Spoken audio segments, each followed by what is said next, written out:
ॐ जन्माद्यस्य यतोऽन्वयादितरतश्चार्थेष्वभिज्ञस्वराट् तेने ब्रह्महृदायादिकवये मुह्यन्ति यत्सूरयः तेजो वारिमृदां यथा विनिमयो यत्र स्त्रिसर्गो मृषा धाम्ना स्वेन सदा निरस्तकुहकं सत्यं परं धीमहि धाम्ना स्वेन सदा निरस्तकुहकं सत्यं परं धीमहि।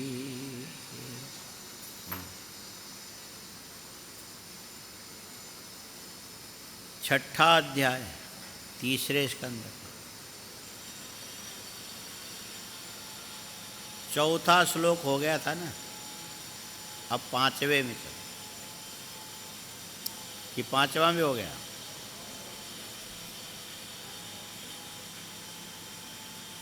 परेण विशता स्वस्मिन् मात्रया विश्वसि गणः चुक्षोभान्योन्यमासाद्य यस्मिन् लोकाश्चरन्।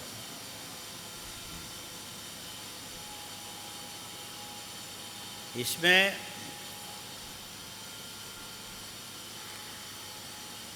ये जो कारणभूत है,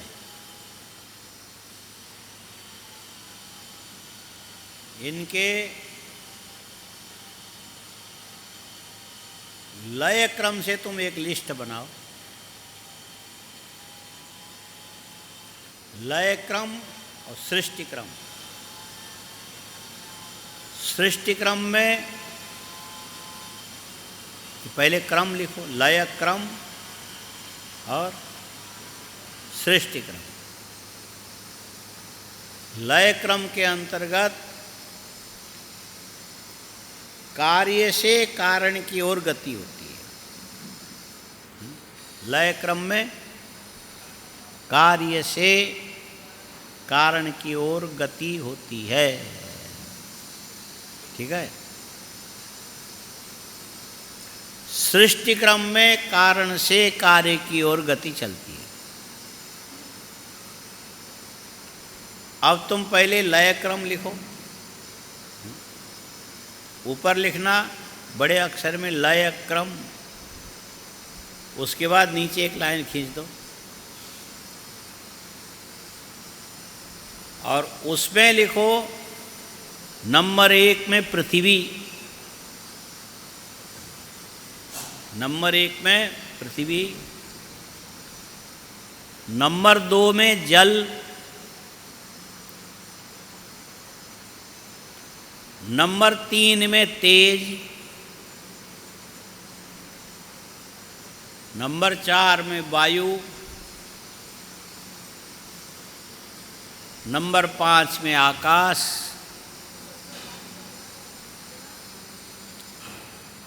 नंबर 6 में बुद्धि, समष्टि बुद्धि, महत तत्व जिसको बोलते हैं। 7 में ना पृथ्वी, जल, तेज, वायु, आकाश, हाँ आकाश के बाद हाँ अहंकार, उसके बाद बुद्धि, बुद्धि के बाद मूल प्रकृति। क्रमशः लिखा है ना। तो सबसे पहले जो पृथ्वी है, पृथ्वी के आगे 2 लाइन लिख करके लिख दो इसको समझने के लिए। यह आधार है। हाँ, पृथ्वी के आगे क्या लिखोगे? आधार। 2 नंबर में जल के आगे 2 नंबर दे करके लिखो जीवन। हाँ, जल के आगे क्या लिखा? जीवन। तेज के आगे लिखो ऊर्जा।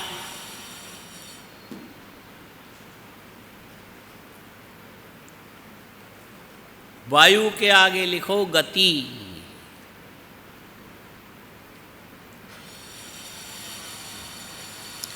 आकाश के आगे लिखो अवसर।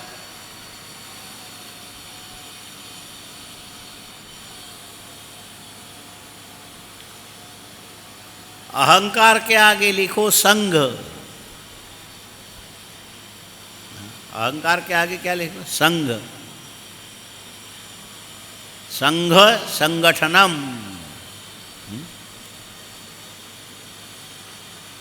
बुद्धि के आगे लिखो प्रकाश। वही ठीक है।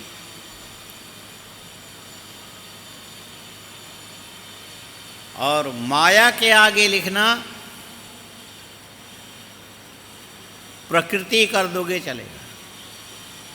माया और प्रकृति एक अर्थ में ही।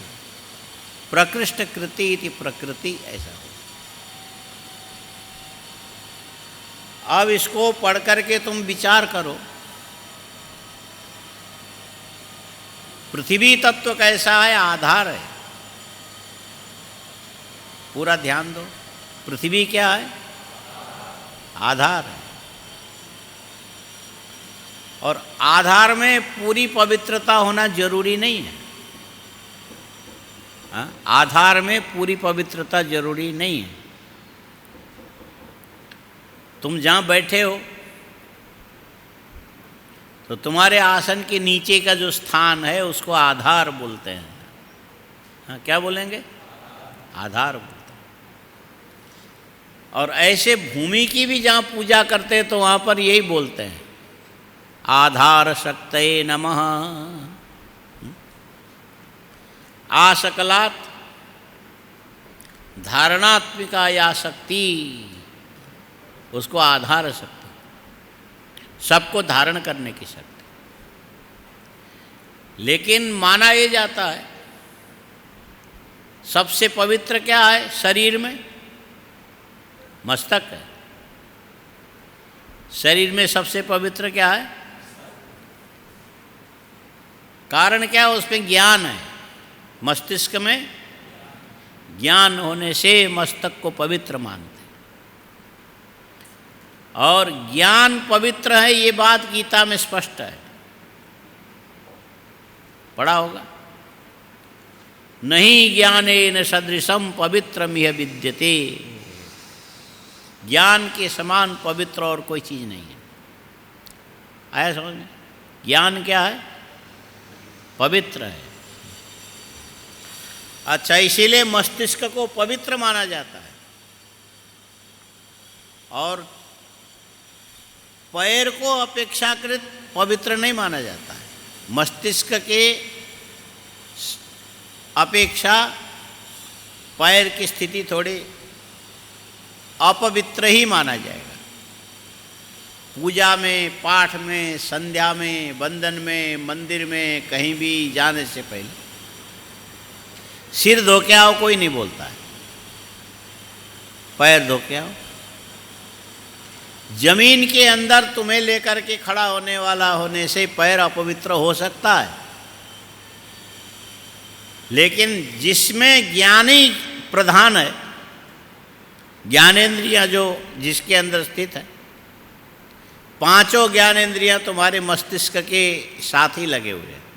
कान भी, आँख भी, नाक भी, जिह्वा भी, वैसे देखो त्वग इंद्रिय भी। इसलिए ज्ञान प्रधान इंद्रियां और साथ में ज्ञान का चलखेल यहीं से मस्तिष्क से ही होता है। इसीलिए मस्तक हो गया पवित्र। हाँ? मस्तक क्या हो गया? और हम किसी के सामने नतमस्तक होते हैं। हाँ? किसी के सामने नत माने झुकना। हाँ? नत माने तो झुकना माने क्या झुका रहे हो? तुम अपनी उंगली झुका रहे हो। जो तुम्हारे शरीर के, तुम्हारे जीवन का सर्वोत्कृष्ट अंग है वो मस्तक है। इसको हम कहाँ झुकाते हैं? पूजनीय के चरण में झुकाते हैं। उनके मस्तिष्क की अपेक्षा उनका चरण अपवित्र है, लेकिन हम ये मानते कि आपके शरीर के अंग में सबसे अपवित्र कहलाने वाला भी हमारे मस्तिष्क की अपेक्षा पवित्र है। इसीलिए हम आपके सामने नतमस्तक हैं। हम अपना सिर आपके चरण में झुका रहे हैं।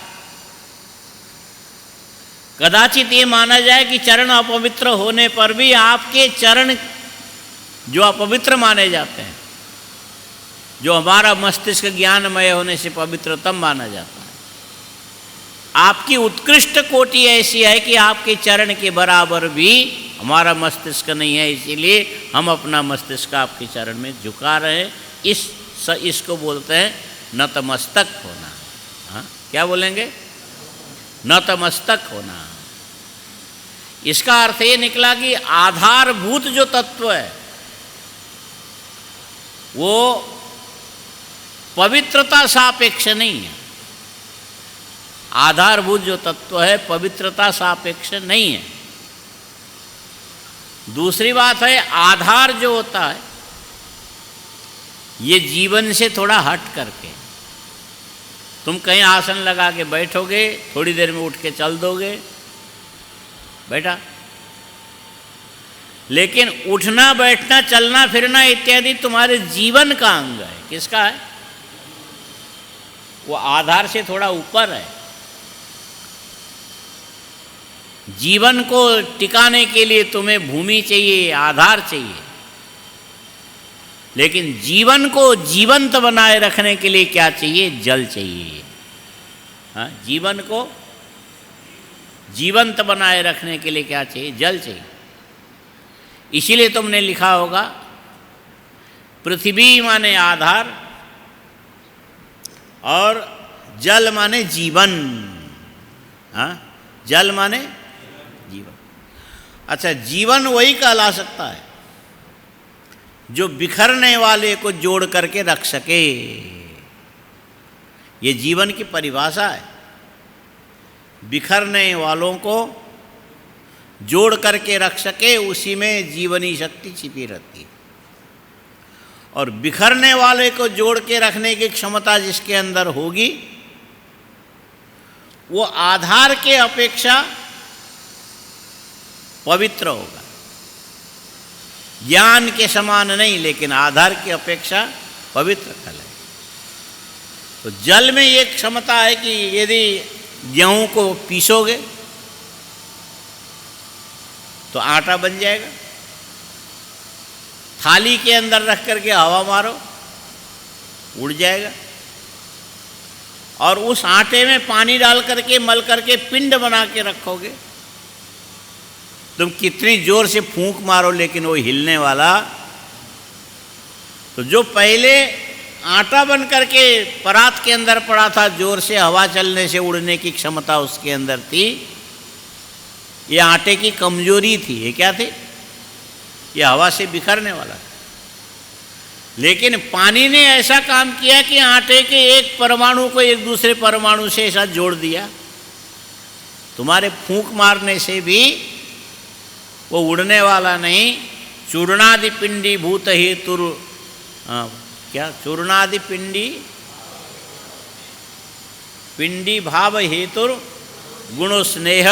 ये जो स्नेह है ये जल का गुण है, और उसने ये आटे को उड़ने से बचा दिया। ठीक इसी प्रकार तुम्हारे जीवन के भी बहुत सारी ऐसी चीजें हैं, तुम्हारे जीवन के भी बहुत सारे ऐसी चीजें हैं। मरा हुआ आदमी कहीं जमीन में पड़ा हो, 15-20 दिन के बाद ऐसा दिखाई पड़ेगा उसकी एक एक बोटी बोटी अलग हो गई, हड्डी के श्रृंखलाएं जो जुड़ी हुई अलग हो गई, चमड़ियाँ सड़ गई। और जब तक जिंदे थे तब तक ये सारी चीज़ें एक दूसरे से जुड़े हुए थे। हाथ से अंगुलियाँ, हाथ से ये ऊपर का बाजू, और इससे कंधा, कंधे से रीढ़ की हड्डी, ये नस नाड़ियों के द्वारा ये सारी चीज़ों को जोड़ने में जिसने महत्वपूर्ण भूमिका अदा की है वो है जल तत्व। इसी के चलते तुम्हारा जीवन जीवन है। इसीलिए जल का एक नाम कोशकारों ने जीवन ही रखा है। जल का एक नाम है जीवन, जल का दूसरा नाम है भुवन, जल का तीसरा नाम है वन। कितने हो गए? कौन कौन से? जीवन, भुवन और वन। भुवन माने बिखरे हुए को जोड़ करके पूरा ब्रह्मांड जो बन गया, इसको भुवन बोलते हैं। ये किसने बनाया? जल ने बनाया। और हर व्यक्ति को जीवंत बना करके रखा किसने? जल ने। यदि पानी नहीं पियोगे तो धीरे धीरे धीरे धीरे तुम बिखर जाओगे, बचोगे नहीं। इसलिए जीवन भी है। और जीवन में सबसे पहले सबसे ज़्यादा किसी की कामना होती है, मरते समय भी बोलता पानी, जीते जी बोलेगा पानी। माने वन शब्द का अर्थ होता है वन खन संभक्तों से वन बनता है। माने सबसे ज़्यादा यदि कोई चीज़ चाहता है तो पानी को चाहता है। किसको? इसीलिए जल के 3 नाम हो गए, भुवनम, जीवनम, भुवनम, वनम। अत्यधिक अभिलाषा का विषय जल है और बिखरने वाले सारे संसार को जोड़ के रखने वाला जल है। और साथ में विपरीत वस्तुओं को जोड़ करके जीवंत बना करके एक व्यक्तित्व निर्माण करता है। इसीलिए जल पृथ्वी की अपेक्षा पवित्र माना जाता है। इसीलिए हर जगह पवित्रीकरण के लिए जल का प्रयोग करते हैं। संकल्प करते समय भी जल का प्रयोग करते हैं। तुम लोग जो संध्या वंदन में अघमर्षण करते हो, अघमर्षण, अघो नाम पाप, मर्षणम निष्कासनम। ये जो अंतःकरण के अंदर पड़ा हुआ जो पाप है उसको निकाल करके बाहर फेंकने की जो क्रिया है उसका नाम है अघमर्षणम। क्या बोलता है? और इसमें मंत्र कौन सा? तो क्या आंख मल रहा है? अभी बाद में मल सकता है। अच्छा, ये जो अघमर्षण में जो मंत्र बोला जाता है उसमें क्या बोलते हैं? ऋतंच सत्यंचा विद्या तपसोध्य जाए। वहाँ पर ये जो जल की प्रशंसा की गई, एक है ऋत और दूसरा है सत्य। हाँ, कौन कौन सा? ऋत और सत्य। ऋत किसको बोलते हैं?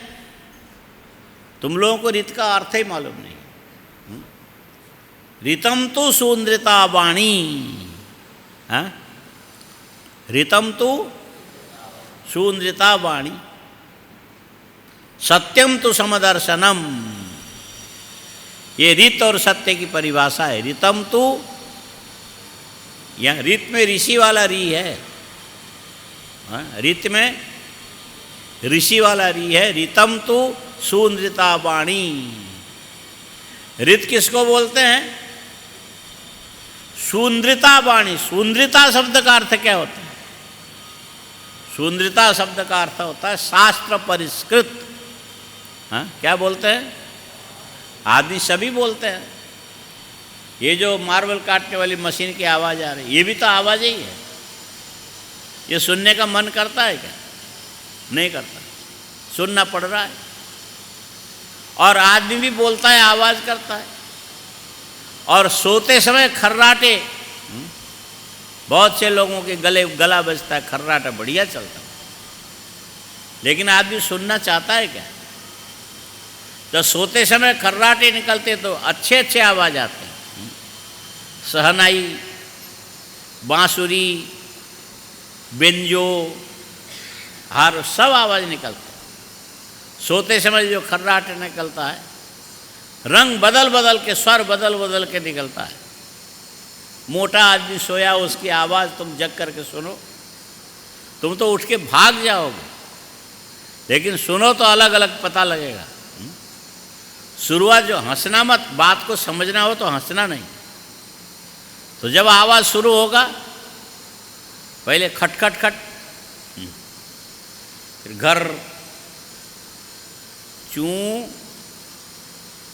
कूं ढूं, ये खर्राटे के अलग अलग। अच्छा, ये सारे ध्वनि का संयोजन करके कागज में लिख लो और लिख लिख करके गीत के लय के साथ ताल मिला करके उसको जोड़ो, बहुत बढ़िया संगीत नाद बन जाएगा। लेकिन जो सोया हुआ आदमी इस ढंग से खर्राटा लेता, वो सुन करके तुम्हारी नींद खराब हो जाएगी, अच्छा नहीं लगेगा। कारण क्या है? कारण ये कि उसमें उस खर्राटे की आवाज में सुंदरी तत्व नहीं है। हाँ, उसमें क्या नहीं है? सुंदरी तत्व। अभी तुमको ये समझ में नहीं आया सुंदरी तत्व क्या चीज होता है। सुंदरी तत्व का मतलब है शास्त्र परिष्कृता वाणी। क्या है? शास्त्र परिष्कृता वाणी को सुंदरी तत्व बोला जाता है। शास्त्र परिष्कृत वाणी क्या होनी चाहिए? सत्यम ब्रूयात, लिखो, सत्यम ब्रूयात, प्रियम ब्रूयात, सत्यम ब्रूयात, प्रियम ब्रूयात, न ब्रूयात सत्यम प्रियम, प्रियम चा सत्यम न ब्रूयात एष धर्म सनातनः। वाणी के विषय में धार्मिक उपदेश ऋषियों ने इस प्रकार से किया। क्या लिखा बोल? सत्यम ब्रूयात, प्रियम ब्रूयात, न ब्रूयात सत्यम अप्रियम, प्रियम चा सत्यम ब्रूयात एष धर्म सनातनः। ये समझना पड़ेगा, इतनी जल्दी नहीं समझ में आएगा। शास्त्र ने ये कह दिया कि बोलो, झूठ मत बोलो, बोलो सत्य बोलो। और आगे ये बता दिए, लेकिन भाई साहब जो सत्य बोलोगे उस सत्य को ऐसा बोलना प्रिय बना के बोलो। हाँ, सत्य को कैसे बोलोगे? प्रिय, अप्रिय सत्य मत बोलो। सत्यम ब्रूयात, प्रियम ब्रूयात, सत्य बोलना चाहिए और सत्य को प्रिय बना करके बोलना चाहिए, सत्य को अप्रिय बना करके नहीं बोलना चाहिए। अप्रिय सत्य क्या चीज है? बेटा है सामने और उसके साथ तुम्हारा वैमनस्य हो गया और उसके कोई दोष ऐसा नहीं कि तुम उच्चारण कर सको, बोलने के लिए तुम्हें मिला नहीं, नहीं मिला तो तुमने देखा बोलना तो है, सामने वाले को आघात पहुंचाना है, इसीलिए कुछ बोलना। तो वहां ये बोल दिया कि तुम्हारा बाप तो चोर था। रहा होगा, बाप चोर रहा होगा। बाप के चोर होने से बेटा भी चोर होगा कोई जरूरी है? हाँ? पपीते के एक पेड़ में कीड़े लग करके खोखला बन सकता, फल नहीं दे सकता। तो संसार में जितने भी पपीते सब के सब ऐसे होंगे। और पपीते के 50 पेड़ में एक नर पेड़ होता है, वो खाली फूल तक फूलता है, उसके बाद गिर जाता है, उसका काम इतना ही है। और खिले हुए फूल के अंदर मक्खी जाके बैठती है, मधुमक्खी बैठती है, वहाँ से निकल के मादा फूल के ऊपर जा कर के बैठती है, इससे उनके परागण क्रिया होती है। फलों में ऐसा होता है, माने 50 पेड़ होंगे फल वाले और 50 के 50 फल देने वाले नहीं होंगे, एक बिना फल का होगा, फूल तक चला जाएगा लेकिन फल नहीं होगा। लेकिन उसकी सुरक्षा इसीलिए करनी पड़ती है, ये परागण क्रिया, माने जो आगे फूल करके फल में परिणत होने वाले जितने भी पेड़ हैं वहाँ तक इसके रजकण को पहुँचाने के लिए मक्खियाँ काम करती, इसीलिए उसको बनाए रखना पड़ता। इसको शायद अंग्रेजी में क्या पोल्यूशन ऐसा कोई, हाँ, पोलिनेशन ऐसा कोई शब्द है, हाँ। इसीलिए नर मादा देख करके 50 पपीते का पेड़ लगाओ तो एक उसमें नर पपीता का पेड़ लगाना बहुत ज़रूरी होता है, आया समझ में। और जबकि वो किसी उससे फल नहीं होता है, फल तो मादा में से होगा। अच्छा, अब हमने क्या किया कि विद्वेष बसात उसके बाप ने चोरी किया तो बेटे को बताया तेरा बाप तो चोर था। बाप यदि चोर होगा तो बेटा भी हो सकता है। ठीक है, कदाचित हो भी सकता है, लेकिन ये चीज आज तुम्हें बोलना क्यों पड़ा, क्या जरूरत पड़ी? उसने चोरी किया और उसको सही रास्ता बताने के लिए तुम नहीं बोल रहे हो। ये तुम अपने मन के अंदर के भड़ास को निकालने के लिए, किसी को अप्रिय सुनाने के लिए बोल रहे हो। इस प्रकार के शब्द उच्चारण यदि तुम करते हो तो तुम, हो सकता है कदाचित तुमने सत्य ही बोला हो, लेकिन बोलने योग्य वो सत्य नहीं है। तुम नहीं भी बोलते तो भी ये सत्य कोई मर नहीं जाता, नहीं बोलते तो भी चलता। इसीलिए शास्त्र ने ये शिक्षा दिया कि भैया बोलने से पहले ये विचार करना कि सत्यम ब्रूयात, क्या होना चाहिए? अच्छा, वो सत्य को भी ऐसा बोलो कि सामने वाले को प्रिय लगे। अब इसमें सामने वाले को प्रिय लगे, इसके लिए क्या करना चाहिए? उस बच्चे को बैठा के समझाया जा सकता है कि देखो एक बार तुम्हारे पिताजी से ऐसी गलती हुई थी, पूरे गांव वाले उनको अच्छा नहीं मानते, वो गलती तुम मत करना, फिर तुम्हारी प्रति भी लोगों की दृष्टि खराब हो जाएगी, इससे बचना।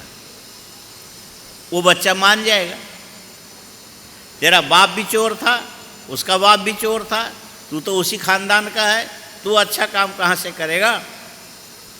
बात तो तुम वही बोल रहे हो, लेकिन किसी को प्रिय बना करके तुमने नहीं बोला। सत्यम ब्रूयात, उसको क्या करना चाहिए? प्रियम ब्रूयात, प्रिय बना के बोलो। न ब्रूयात सत्यम अप्रियम, यदि ऐसा लगे कि तुम जो सत्य बोल रहे हो सामने वाले को अप्रिय लग रहा है, दिखाई दे रहा है, यदि आवश्यकता नहीं है, उसकी जरूरत नहीं है, तो चुप रहो, मत बोलो। अप्रियम न ब्रूयात सत्यमपि, सत्य होने पर भी अप्रिय मत बोलो। और प्रिय बोलना चाहिए का मतलब झूठ किसी को प्रिय लगे, झूठ बोलोगे, वो भी नहीं करना चाहिए। प्रियंच असत्यम अब्रूयात एष धर्म, ये जो धर्म के उपदेश के समय में इतनी चीजें बोलना है, सत्य बोलना है, सत्य बोलना है, अप्रिय सत्य नहीं बोलना है, और प्रिय बोलना है, असत्य प्रिय नहीं बोलना है। इतनी चीजें ध्यान रख करके यदि तुम बोलोगे, वाणी का प्रयोग करोगे, तो इस प्रकार किया जाने वाला वाक प्रयोग, इसको सुंदरता वाणी बोला जाएगा। हाँ बोलो, सुंदरता वाणी का मतलब सत्य बोलना, अप्रिय सत्य नहीं बोलना, प्रिय असत्य नहीं बोलना। हाँ? सत्य बोलना और अप्रिय सत्य नहीं बोलना, और प्रिय लगे किसी को उसके लिए असत्य नहीं बोलना। इतनी चीजें ख्याल में रख करके वाणी का यदि प्रयोग करते हो, ऐसे वाक प्रयोग करने वालों की जो वाणी है उसको सुंदरता वाणी बोलते हैं। हाँ? और इसको एक शब्द में शास्त्रीय परिभाषा के अंदर लाके बता दिया, ऋतम, ऋतम तो सुंदरता वाणी। हाँ? माने इस प्रकार की बोली गई जो वाणी, इसको ऋत बोलते हैं। सत्यम तो समदर्शनम, वो जो इसमें उच्चारण किया जाने वाला जो सत्य है वो यथार्थ भाषण के लिए, और यहाँ एक सत्य दूसरा है। वो सत्य क्या है? समदर्शनम। हाँ? आदमी को देखने का अभ्यास ऐसे करना चाहिए। समदर्शन कैसे करो? एक 3 महीने का बच्चा है, एक 1 साल का है, एक 2.5 साल का है, एक 5 साल का है, एक 7 साल का है, और तुम इसमें समदर्शन कैसे करोगे? एक माँ बाप के समझ लो 3 बच्चे हैं, एक है 3 महीने का, और एक है 2.5 साल का, और एक है 7 साल का। और माँ बाप ये कहने लगे कि हम तीनों को एक ही दृष्टि से देखते हैं, समान दृष्टि से देखते हैं, हम किसी को ज़्यादा किसी को कम नहीं देखते, तीनों मेरे संतान है। इसीलिए अब उन्होंने क्या किया, उन्होंने किया 8 रोटी बनाई भोजन में। कितने बनाई? और 3 बच्चों को बांटना है तो कितने कितने देना चाहिए? 8 रोटी 3 बच्चों को देना है तो कितना कितना दो? हाँ, एक के हिस्से पे कितना आएगा? हाँ, 8 रोटी 2.5। और 3 महीने के बच्चे को ये कहना कि हम तो समदर्शन करते हैं, इसीलिए तुम्हें 2.5 रोटी खाना पड़ेगा, नहीं खाएगा तो हम तुम्हारे मुंह में ठूंस देंगे, समझे? हाँ? और जो 8-9 साल का है वो 3 रोटी भी खा सकता है, 4 भी खा सकता है, बढ़ती उम्र है। उससे कहा कि 2.5 में ही तुमको रहना पड़ेगा, क्योंकि वो छोटे को उतना दिया तो तुमको भी इतने देंगे। ये समदर्शन काम का नहीं है, ये है, इससे व्यवहार उच्छेद हो जाएगा, काम का नहीं है, बर्बाद हो जाएगा। समदर्शन शब्द का अर्थ क्या है? समदर्शन शब्द का अर्थ है समोहम सर्वभूतेषु। भगवान कहते सारे प्राणियों के अंदर परमात्मा समरूप से रहता है। चाहे 2.5 महीने का बच्चा हो, चाहे 2 साल का बच्चा हो, चाहे 7 साल का बच्चा हो, चाहे 15 साल का लड़का हो, सबके अंदर जो जीवनी शक्ति लेकर के परमात्मा विद्यमान है वो सम है, बराबर। जीवन सबका समान है। और उस जीवन के पोषण के लिए जिसको जितनी चीज़ें चाहिए, एक को यदि 100 ग्राम दूध चाहिए तो उतने ही दे दो, एक को 250 ग्राम चाहिए तो उसको उतने ही दे दो, और एक को 1 लीटर दूध चाहिए तो उसको उतने ही दे दो। और जितने चीज़ से जो अपना जीवन आराम से चला सकता है, हमारा लक्ष्य ये है सबके अंदर रहने वाला जो जीवन है ये परमात्मा का अंश है। इसीलिए हम किसी के अंदर बड़ा छोटा कैसा क्या है ये नहीं देखते हैं, हम सबके अंदर समरूपी परमात्मा को जीवन के रूप में देख रहे हैं। उसके पोषण के लिए हम तारतम्य बना रहे हैं। ऐसी दृष्टि जिसके अंदर रहेगी उसको बोलते हैं समदर्शनम। समदर्शन का ये अर्थ नहीं कि चींटी और हाथी दोनों को पीस करके एक जैसे बना करके वो पिंड बना के रख दिया, ये समदर्शन नहीं है।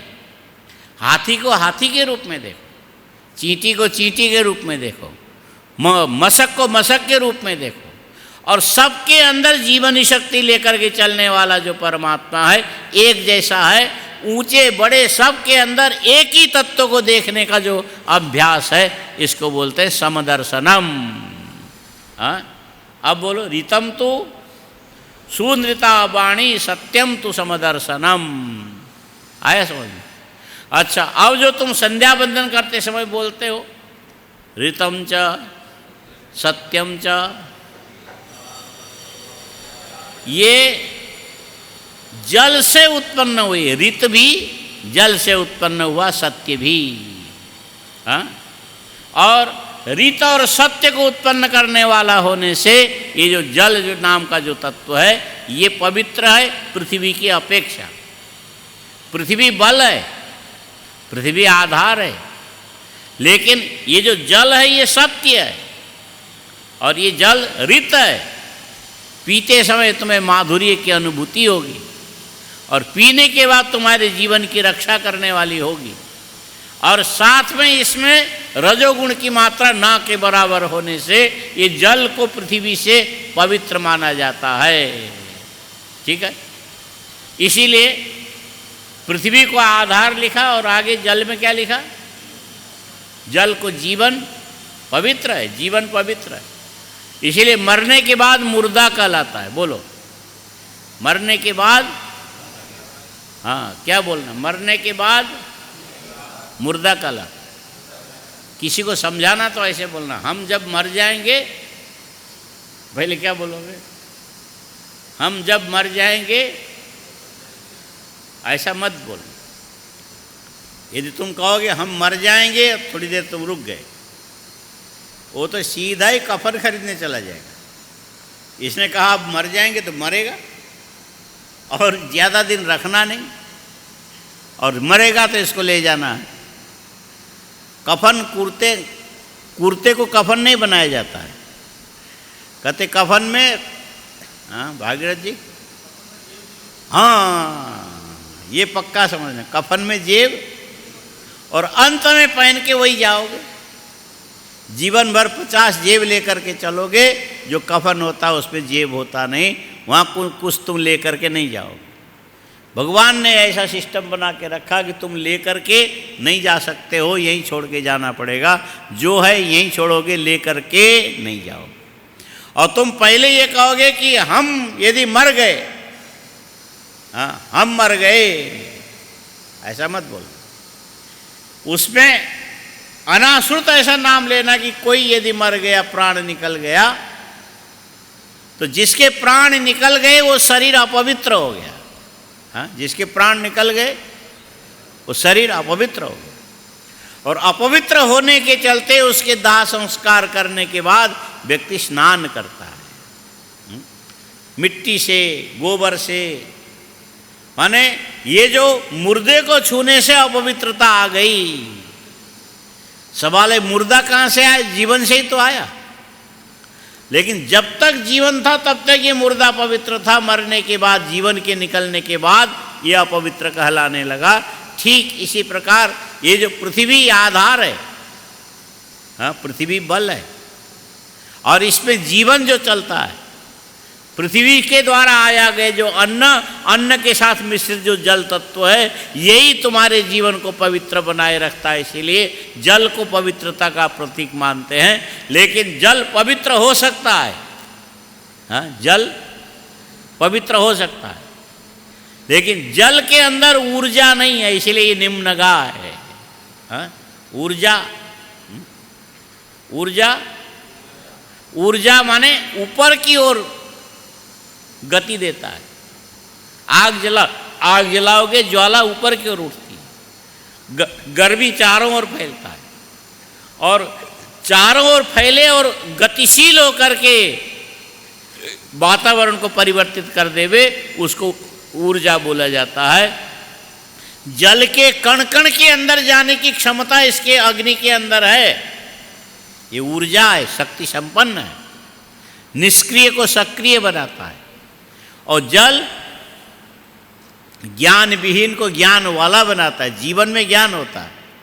और ये अग्नि ज्ञान वाले व्यक्ति के अंदर ऊर्जा प्रदान करके गतिशील बनाता है, ऊर्जस्वी बनाता है।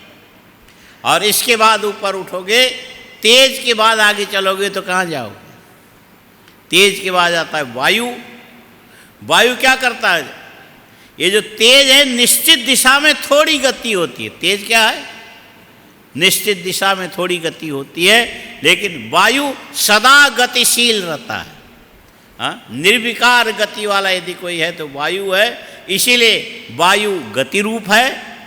अब जो शुरू से बोलो, पृथ्वी आधार है, जल तेज, वायु और आकाश, आकाश अवसर है, अवकाश है, मौका है। और अहंकार इन सब को जोड़ के रखने वाला बल है। अहंकार क्या है? अहंकार को ही संगठन शक्ति बोलते हैं। आँख खाली रूप का दर्शन कराती है, कान शब्द का श्रवण कराता है, और नाक गंध का ग्रहण कराता है, जिह्वा रस का ज्ञान कराती है, त्वगिंद्रिय स्पर्श का ज्ञान कराती। लेकिन ये अहंकार सबके द्वारा होने वाले ज्ञान में अपनी उपस्थिति जताता है। इसीलिए मैं देखता हूँ, मैं सुनता हूँ, मैं सूंघता हूँ, मैं चखता हूँ, मैं छूता हूँ। इसका मतलब है एक एक काम करने वाले अलग अलग शक्ति को ये मैंपना सबको जोड़ करके संगठित करता है। ये संगठन ही एक प्रकार का जीवन है। अहंकार संगठन है। बोलो अहंकार। बिखरने वाले वस्तु के संगठन कौन है? अहंकार है। और ये जो संगठन में सब जगह ज्ञान होवे जरूरी नहीं है। ये ध्वजवाहक तत्व है। संगठन क्या है? लोग पार्टियों के झंडा लेकर के जिंदाबाद मुर्दाबाद करके चाहे, उनको पता नहीं लगता है। एक आगे चलने वाले को नेता बोलते हैं, पीछे पीछे चलते हैं। और नेता जाके कुएं में गिर गया तो पीछे वाले सब भेड़ के समान भेड़िया दसान कुएं में गिर जाएंगे। इनमें ज्ञान उन कुछ नहीं होता है, एक के पीछे एक चलते हैं, बस यही होता है। अच्छा, ये जो संगठन तो अहंकार ने बनाया, किसने? अहंकार ने संगठन बनाया। अच्छा, अब ये अहंकार को सही दिशा देने वाला कौन है? इसी दिशा में जाने पर तुम्हारा कल्याण होगा, ये दिशा देने वाली बुद्धि तत्व है। ये पहले अविद्या से उत्पन्न हुई और अहंकार से लेकर के पृथ्वी पर्यंत संसार में जितने भी तत्व हैं सबको यदि किसी ने दिशा दिया तो बुद्धि ने दिशा दिया। और बुद्धि के बाद जो मूल प्रकृति, जो अविद्या माया जिसको बोलते हैं, उसका नाम रखा प्रकृति। उसका नाम क्या है?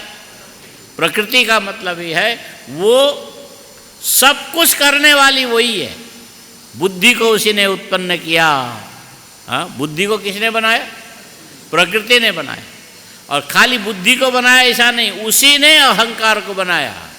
हाँ, उसी ने आकाश को बनाया और उसी ने वायु को बनाया और उसी ने तेज को बनाया और उसी ने जल को बनाया और उसी ने पृथ्वी को बनाया। सबके अंत में पृथ्वी को सारा तिसार अंश में रख करके अंत में उस प्रकृति ने क्या काम किया? इन सब को मिला करके एक पिंड का आकार दे दिया, अंड का आकार दे दिया।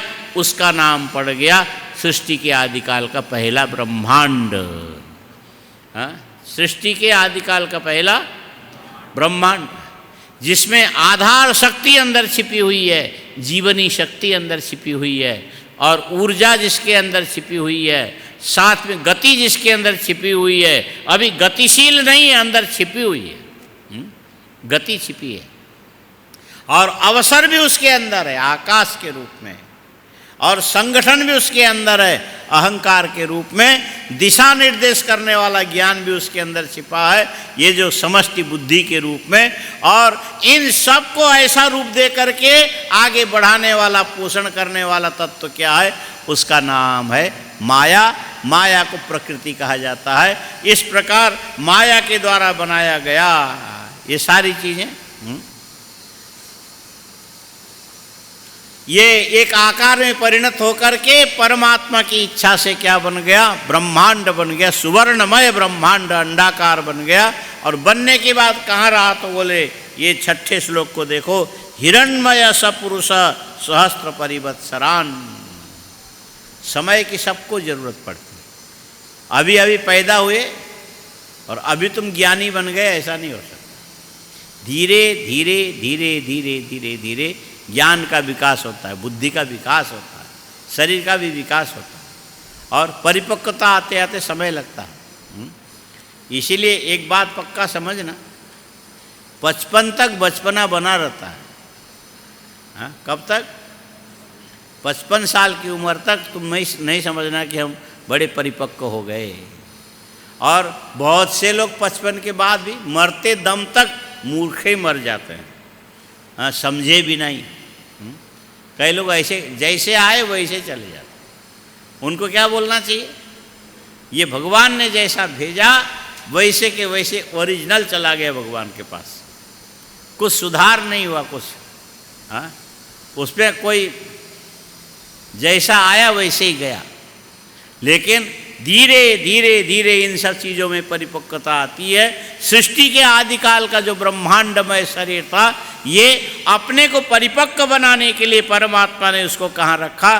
बोले देवताओं के 1000 वर्ष पर्यंत का जो समय है उसको ले जा करके जल के अंदर छोड़ दिया। हिरण्मय सपुरुष सहस्त्र परिवत्सरान आंडकोश उवासापसु सर्व सत्तोपब्रह्मता। उसके अंदर सारी चीज़ें थी, उस ब्रह्मांडमय पुरुष के अंदर सब चीज़ें थी। आधार शक्ति, जीवनी शक्ति, ऊर्जा शक्ति, गति शक्ति, अवसर शक्ति और संगठन शक्ति, दिशा निर्देशित सात्विका ज्ञान शक्ति और उसको पोषण करके बड़ा करने वाले अविद्या की शक्ति, ये प्रकृति, ये सारी चीज़ें मिलकर के वो ब्रह्मांड में जो पुरुष बन गया, ये जल के अंदर 1000 वर्ष तक आराम से शांति से पड़ा। कितना? ये 6ठे श्लोक में ये बात लिखी, हिरण्मय स पुरुष सहस्त्र परिवत्सरान आंडकोश उवा स अपसु, पानी के अंदर पड़ा रहा, सर्वसत्वोपबृंहित, और उसके अंदर सारे संसार में जितने भी प्राणी, जितने भी जीव जंतु जड़ चेतन हैं, सबका सत्व लेकर के पानी के अंदर पड़ा रहा, सबको परिपुष्ट कर करके अंत में उसको परिणाम प्रदान करने के लिए जल के अंदर पड़ा रहा। सबई विश्व सृजाम गर्भो देव कर्मात्म शक्तिमान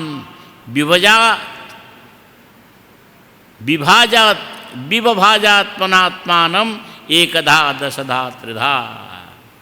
जब 1000 वर्ष तक जल के अंदर पड़ा रहा तो उसमें देखा देव शक्ति बाहर की है। बोलो, देव शक्ति बाहर रह करके भी जब तक इनको आयतन नहीं मिलेगा तब तक काम नहीं कर सकते। आँख में दृष्टि शक्ति है, बोलो, आँख में दृष्टि शक्ति है। समझ के बोल रहे हैं कि अनुवाद कर रहे हैं? हाँ,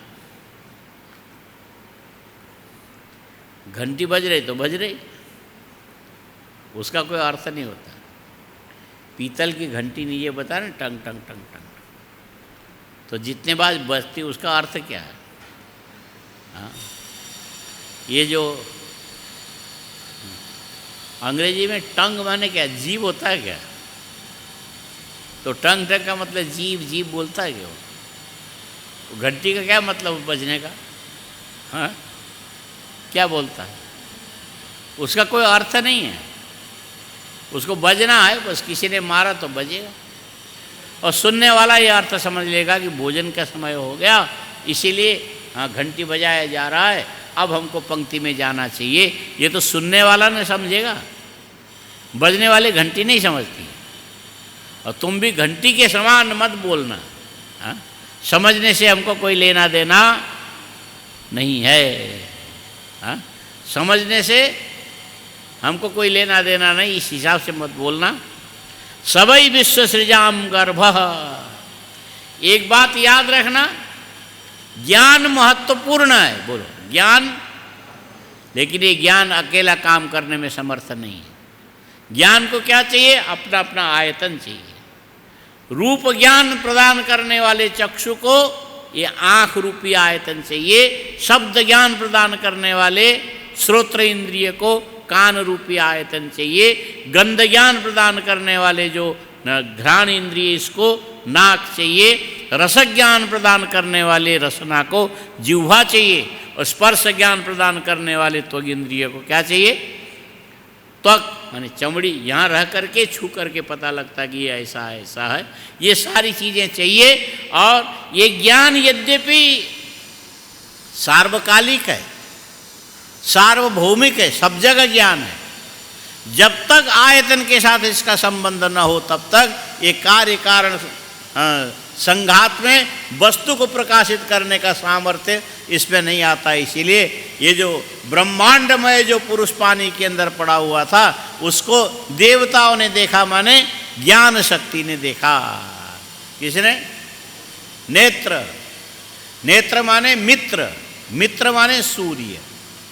हाँ, श्रोत्र माने दिशा, श्रोत्र माने, और घ्राण माने अश्विनी, रसना माने वरुण, और त्वक माने वायु। इनके जो विशेष शक्ति ने देखा कि ब्रह्मांड में जो पुरुष जल के अंदर पड़ा हुआ है, ये हम सबको सनाथित करने वाला है, इसीलिए इसका आश्रय हमको लेना चाहिए। तो सब ने जा करके उस ब्रह्मांड में पुरुष में अपनी अपनी जगह बना ली। हमको कोई बैठने की जगह, पहले ठिया चाहिए ना, ठिया। दुकान में बैठोगे तो काम करोगे, पैसा कमाओगे।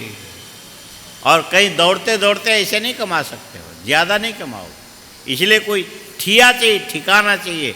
जगह सही ठिकाना होगा तो वहाँ तुम कुछ कमा सकते हो। जो तुम्हारा अपना खुद का ही ठिकाना, मुझे पता नहीं ठिकाना, अरे इसका तो पता ही नहीं है, आज है कल किधर जाएगा पता नहीं। हाँ, ठिकाना चाहिए। तो सारे देवताओं ने देखा कि हमको भी स्थायी कोई ठिकाना चाहिए। स्थायी आवासीय जो ठिकाना उन्होंने किसको बनाया? ये विराट पुरुष को बनाया। सबई विश्व सजाम गर्भो देव कर्मात्म शक्तिमान विभाजात्मनात्मानम एकधा दशधा त्रिधा। और सब ने अपना अपना घर बनाया उस विराट पुरुष के अंदर। कैसा कैसा घर बनाया? एकधा दशधा त्रिधा, एकधा दशधा त्रिधा। बुद्धि ने हृदय को घर बनाया, दशधा 5 ज्ञानेंद्रियां 5 कर्मेंद्रियों ने 10 जगह अपनी जगह बना ली। और त्रिधा का मतलब है सत्वगुण रजोगुण तमोगुण ने भी अपनी जगह उस विराट पुरुष के अंदर बनाया। सबई विश्व सृजाम गर्भो देव कर्मात्म शक्तिमान। और वो जो ब्रह्मांड रूपी शरीर वाला जो देवता सबसे पहले प्रकट हुआ, उसमें देवत्व है, कर्म सामर्थ्य है, आत्मशक्ति है। ये 3 चीजें मिलकर के देव कर्मात्म शक्तिमान विभाजात्मनात्मानम एकधा। और उसने भी देखा ये देवता हमारे शरीर के अंदर रह करके अपने को सनाथित करना चाहते, तो जगह दे दिया। क्या किया? बोले मजाक करते हैं लोग, मजाक भी होना चाहिए, तरीके से होना चाहिए, अच्छी तरह से। और बेढंगा मजाक तो कोई भी कर लेगा। हाँ, बंदर भी मजाक करता है, तुम भी करोगे, कोई खास ऐसी चीज़ नहीं। मजाक के भी तरीके होते हैं। तो मजाक में एक आदमी ने कहा, बोले किसी कुम्हार ने अपने गधे को ज़्यादा खाता था, छोड़ दिया जंगल में, तुमको हम पाल नहीं सकते, जा। गधे ने सोचा ठीक है, तेरे पास रहते तो हम काम ही तो करते, तो खिलाता थोड़ी था, हम तो सड़क में ऐसे कागज़ चर करके अपना जीवन निकालते थे। जंगल में गया, हरा घास को खुद खाया, खा करके बड़ा मोटा हो गया। काम तो था नहीं, खाया, बिना काम का खाता रहे, पड़ा रहे तो बड़ा मोटा हो गया। कौन? गधा। और उसी जंगल में एक शियार था, हाँ, जम्बूक शियार। उसने देखा गधा बड़ा तगड़ा है, हम तो इसको मार नहीं सकते, दुलत्ती मारेगा तो हमारे तो 32 ही तो 64 हो जाएगा, टूट जाएंगे दांत उत सब, लेकिन इसको ये मर जाए तो हमारा काम चल जाए। उसने शेर से कहा कि ये गधा तगड़ा है, इस पर तुम प्रहार करो, तुम भी खाओ हम भी खाएंगे। शियार ने शेर को बोला, मामा इसका शिकार करो। बोले कैसे शिकार करो? बहुत तेज गति से दौड़ता, पकड़ में आता नहीं। शेर कहता है मैं ज़्यादा देर दौड़ नहीं सकता, थोड़ी देर तो बहुत तेज़ी से दौड़ता हूँ, फिर हाँफने लगता हूँ, और उतने में पकड़ में आए तो ठीक, नहीं तो गया काम। बोले हम तरीका निकालते हैं। क्या निकालो? तो शियार ने जा करके कौवे से कहा कि हम दूसरा काम तुमको नहीं देते, पंचायती का काम देते हैं। ये शेर और गधे को हम आपस में लड़ाते हैं, और तू पंच बन करके ऊपर बैठ के फैसला करना, ठीक है? तो शेर, बोलो, शियार, कौवा, तीनों मिलकर के गधे के पास गए। बोले भाई साहब, ये हमारे पास एक पहलवान है, तुम भी बलवान हो, तुम दोनों कुश्ती लड़ोगे? गधे ने कौन है? बोलो शेर। ये मेरे से कुश्ती लड़ेगा? बोले ऐसा देख के परसों आना में वो चले गए। गधे ने क्या किया, एक सूखते हुए तालाब में जाकर के लेट गया, इधर लेटा उधर लेटा उधर लेटा, और उसकी जो मिट्टी थी एकदम चिकनी मिट्टी, उसके पूरे शरीर के अंदर पूरा लग गया। लगभग 6-6 इंच 3-3 इंच मिट्टी लग गई। और वो मिट्टी ऐसी बंगाल की मिट्टी थी, एकदम सूख जाए तो पत्थर बन जाए। और जा कर के वो गधा लेट गया धूप में। 2 दिन के जेठ के महीने के धूप से पूरा मिट्टी उसके शरीर के अंदर पत्थर जैसे हो। तीसरे दिन गधा पड़ा हुआ था, आया वो पहलवान भी आया और वो भी आया, शियार भी और कौवा भी ऊपर बैठ। अच्छा, तो बोले अब होगा, चलो आ जाओ। और शेर आया झपटा मारने के लिए, उसके पीठ के ऊपर चढ़ गया। वो मिट्टी ऐसी सूखी हुई थी कि उसके नाखूने उखड़ गए, दांत टूट गए, नीचे उतर गया। गधे ने कहा तुमने वार किया, अब मैं करता हूं। और वो पीछे से दुलत्ती उठा करके मारा। शेर का तो दिमाग चकराया, भागा वहां से, पीछे पीछे शेर भी भागा। शेर ने कहा मामा रुक जाओ रुक जाओ, गलत हुआ प्रहार, तुमने सही दांव नहीं खेला, युद्ध में दांव खेलना चाहिए। दूर जाकर के शेर डरता हुआ बैठ गया हाँफता। तुम कहाँ ले जाके हमें मुसीबत में डाल दिया तुमने? बोले कुछ नहीं है, एक बार और चलो। इतने में ये जब आए, और गधा तो शेर को भगा के धूप में सोया पड़ा। पेड़ पर बैठा हुआ कौवा वो देखने लगा ये मर गया। शेर भी चला गया, शेर भी चला गया, भंडारा तो मेरा ही है अब। वो देखने लगा अब मिट्टी लिपटा हुआ जो गधा मरा हुआ है, वो सोया था आराम से, और देखा सब जगह मिट्टी मिट्टी, कहाँ से खाएं। लेकिन वो जो पूंछ के नीचे का जो हिस्सा था वहाँ पर मिट्टी नहीं थी।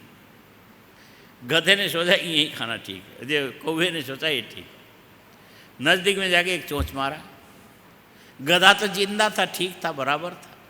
उसने पूंछ हटा दी, एक चोंच और मारा। ये गधे का ऐसे होता, वो लोग जो लीद बाहर फेंकते हैं ना, उसके बाद उसकी सफाई ऐसे करके फिर कर, तो यूँ खोला और कौवे ने देखा मिल गया मिल गया, एक अंदर के पकड़ने के लिए यूँ किया और उसे यूँ बंद कर दिया। अब कौवा गया काम से। गधा उठा, नाचने लगा। इधर शेर भी आया और सियार भी आए। शेर ने देखा ये तो देखो पंच की क्या हालत कर रहे हैं, जो पंचायती करने आया था उसकी जब सरपंच की ये हालत है, हमें छोड़ेगा? और वो सियार को लिए दिए वहां से भागा से। आया समझ? मतलब है कि गधे ने तो उसको जगह दी थी, लेकिन वो तो फंस गया बेचारा, मर गया। कौन? कौवा मर गया। और ये विराट पुरुष ने भी देखा जल के अंदर पड़ा हुआ ये सब देवता, देवता ज्ञान के प्रतीक हैं, अपने अपनी जगह बनाने के लिए आए। तो उस विराट ने कहा, मित्र से कहा लो आंख पे बैठ गया। हाँ, दिग अधिष्ठात्री देवता से कहा लो तू कान में बैठ जा। और सब जो जो देवता जहाँ जहाँ बैठते चले गए, उन्होंने अपनी अपनी जगह बना ली। आँख के लिए अलग जगह, कान के लिए अलग जगह, हाथ के लिए अलग। एकधा दशधा, क्या लिखा है देखो, विभाजात्मनात्मानम एकधा दशधा त्रिधा, माने मन बुद्धि चित्त को मान करके तीन मान लिया गया। इस ढंग से सारे देवता उस विराट पुरुष के अंदर बैठ गए। स ऐसा ही अशेष सत्वानाम आत्मान स परमात्मन आद्योवतारो यत्रासो भूतग्रामो विभाव्यते। बोले इसी का नाम नारायण है बस। हाँ, जिसपे सारे देवता जा कर के बैठ गए, ये परमात्मा का पहला अवतार है, इसका नाम है नारायण। और इस नारायण में आगे क्या क्या परिणाम निकले, इसको फिर शाम को देखेंगे। ओम पूर्णमदः पूर्णमिदं पूर्णात् पूर्णमुदच्यते पूर्णस्य पूर्णमादाय पूर्णमेवावशिष्यते। ओम शांति शांति शांति। शंकरं शंकराचार्यं केशवं बादरायणं सूत्रभाष्यकृतौ वन्दे भगवन्तौ पुनः पुनः।